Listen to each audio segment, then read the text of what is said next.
Not what some are calling a crisis here in the state. Many animal shelters are full, and there's reportedly been a huge increase in abuse and neglect cases. Recently, 3 animals were abandoned in Stratford, including a senior dog which had only 3 legs. NBC Connecticut's Matt Austin is live there with more. Matt?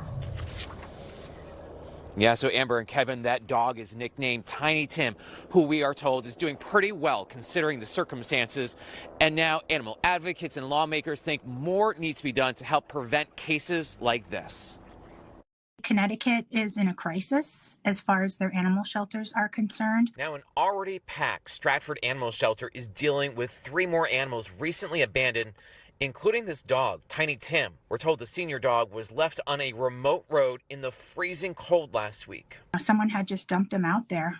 You know, he couldn't have gotten there on his own because he can't really see and he's only got 3 legs. So it was pretty sad. Then a kitten called Hubie was allegedly left inside a storage unit with no water and was found by someone who heard crying. And then there's Matilda, who was left outside a vet in frigid conditions.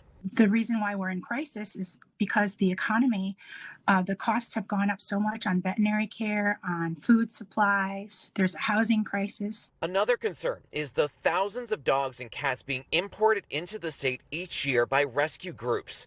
Some eventually end up being surrendered or dumped. Now lawmakers are coming up with proposals for the upcoming legislative session. One of them would be to implement a 2-year moratorium on importing dogs and cats. And that's really just to get a control around what's happening. Other ideas include making starving an animal a felony. Also getting tougher when it comes to punishment for animal abuse. It's time to start, 1, 2, 3 strikes, no more. They shouldn't have pets anymore. They shouldn't be allowed to have them. And they need to do some real prison time. Now we're told the cases here in Stratford are under investigation, and there's also a $5,000 reward in each of the cases. Anybody who has any information about them or just wants to be able to help the animals out, we just had some folks here dropping off food, can contact Animal Control. Live in Stratford, Matt Austin, NBC, Connecticut News.